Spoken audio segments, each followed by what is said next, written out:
This happened a few months ago, back in the spring. It was during that strange in-between period of my life. I had just graduated college. No real responsibilities yet, too much free time, and not nearly enough direction. I'd finished a semester early, which seemed like a dream when I was buried in assignments and exams. But when the freedom actually hit, it felt hollow, like I was floating.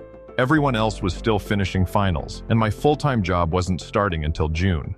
So when my mom asked me to check on my Uncle Rick's beach house in Delaware, I said yes without thinking. It was an easy favor. Drive down to Rehoboth Beach, make sure the place hadn't sprung any leaks over the winter, do a little basic maintenance. Rick usually pays someone for that stuff, but I could save him the trouble. And hey, maybe shake off the feeling of being stuck.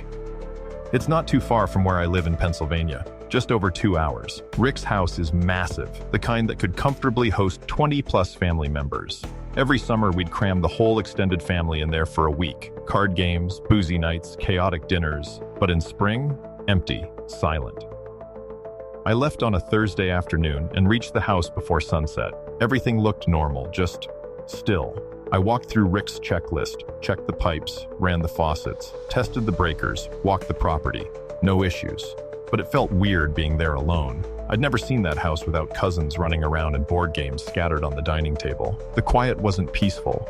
It was eerie. The whole place felt abandoned.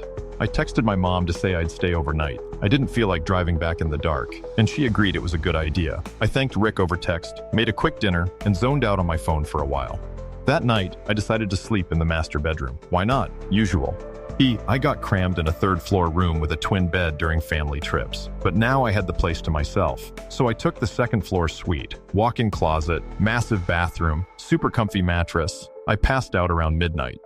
I woke up to a sound. Not loud, just enough to jolt me awake. Something had made a noise in the closet. At first, I thought maybe something had shifted, like a hanger falling. I sat up slightly and stared at the door. Every instinct in my body screamed to stay still. I shut my eyes, told myself I was being paranoid, that it was an old house, it creaks, the wind, whatever. But then, there it was again. A muffled thump.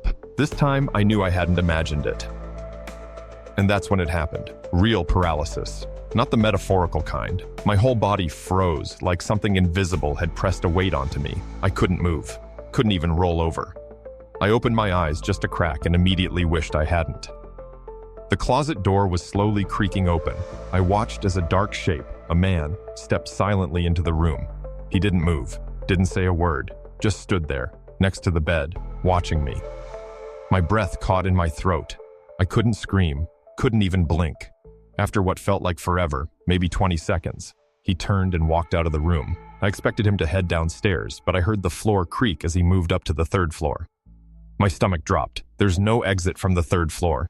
The only stairwell is the one he took. Eventually, I snapped out of it. I grabbed my phone, hands shaking, and called 911. I whispered everything to the dispatcher. Someone was in the house, upstairs. I locked the bedroom door and waited. The police arrived maybe 10 minutes later. I ran to the door, practically collapsed when I saw them. They stormed in, cleared the house, and here's the crazy part. They found nothing. They told me I was probably too shaken to notice him leave, but that didn't make sense. I was awake. I heard the footsteps. There was no way out. I called Rick and begged them to search again. He wasn't having it. Demanded a full check. This time, I followed them through the house. They checked closets, looked under beds, tapped the walls. Eventually, they found something. On the third floor, in the room I usually slept in, the window was unlocked. One officer stayed by the window, the other went. It outside to check the roof from the back deck. I went with him, and that's when we saw him. Sitting on the roof, tucked against the slope, was the man. Pale, bald, filthy. Like he hadn't bathed in months. Just sitting there, blank stare on his face. The police got him down and cuffed him. Said he was probably homeless, squatting in the house. Possibly had been hiding in there for days. When they asked why the closet, how he got in, he didn't answer, just kept that same dead stare. It still gives me chills. I keep thinking, if I'd taken my usual room, if he hadn't been in the closet when I arrived, would he have come out? What would have happened? Rick still hasn't installed a proper security system. I haven't gone back.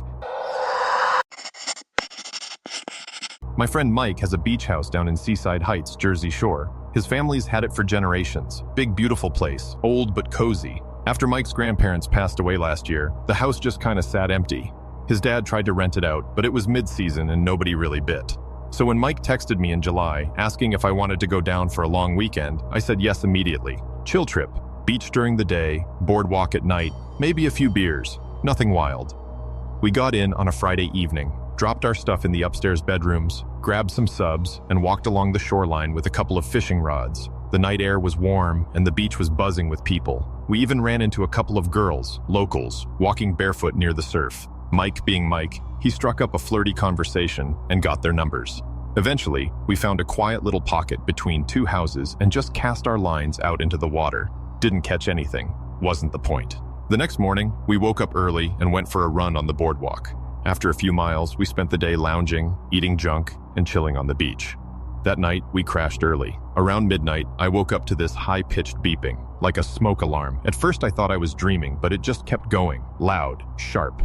I got up, heart already racing, and tried to figure out where it was coming from. Not my room, not Mike's. It sounded like it was above us.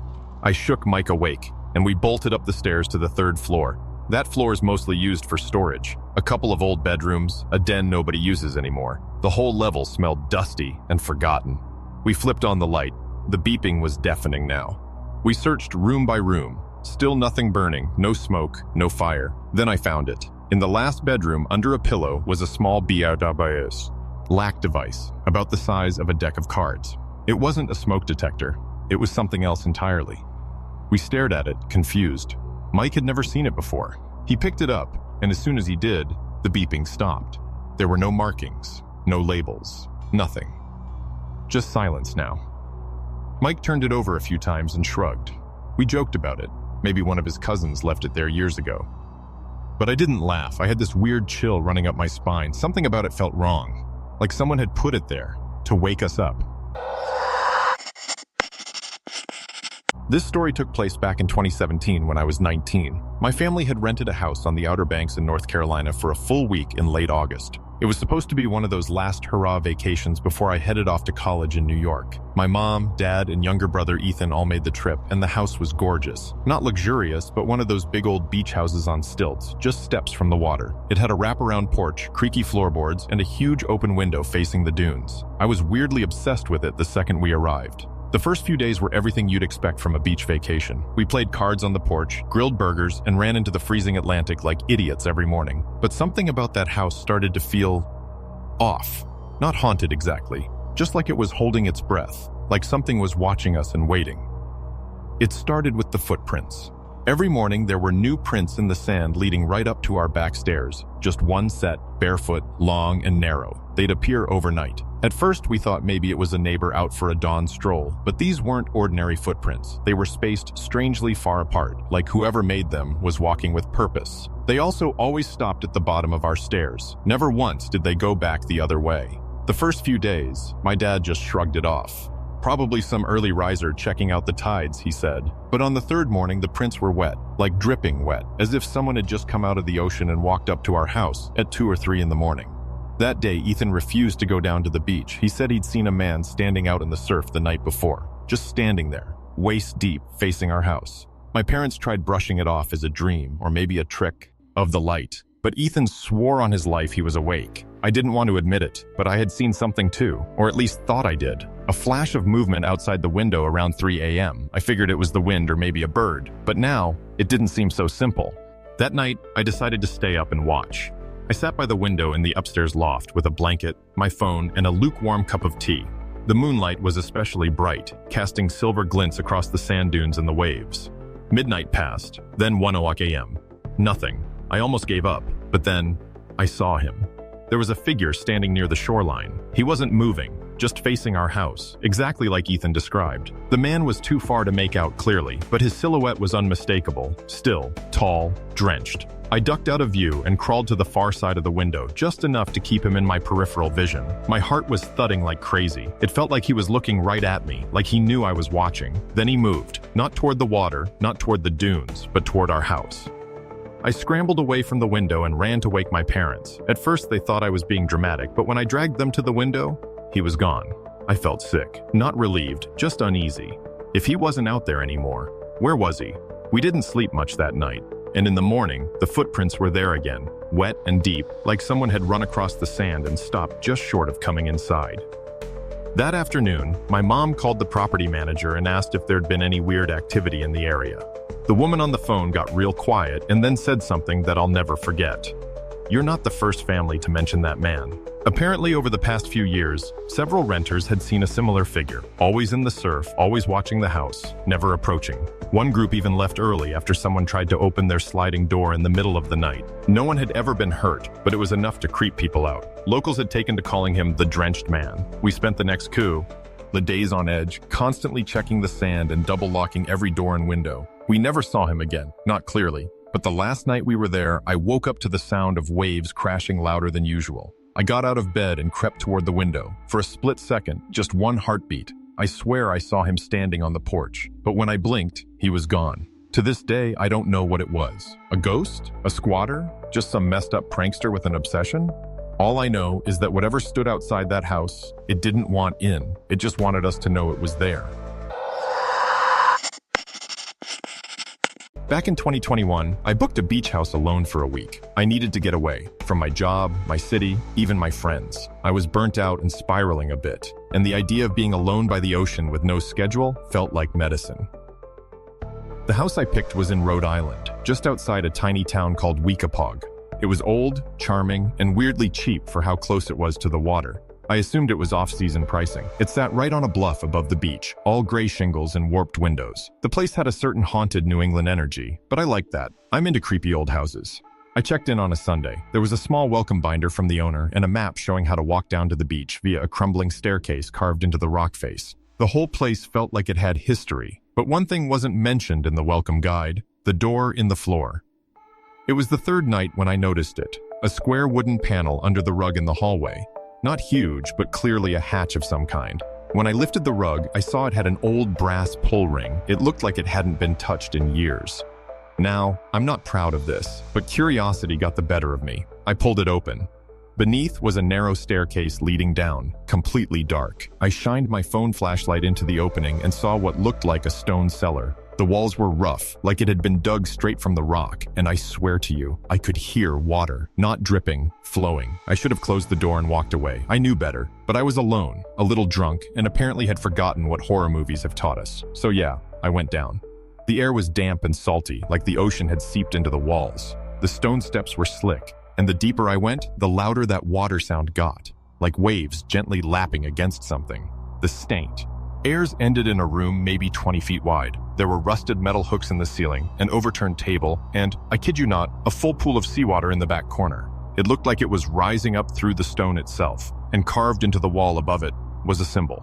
Not something I recognized. Not religious, just wrong. A swirling knot of triangles and jagged lines, like something etched by a hand that didn't care if it made sense. The moment I saw it, something shifted in the room, like I'd been noticed. I felt panic creep in fast. I backed up, heart racing, and that's when I saw it. There was something in the pool, floating just beneath the surface, watching me.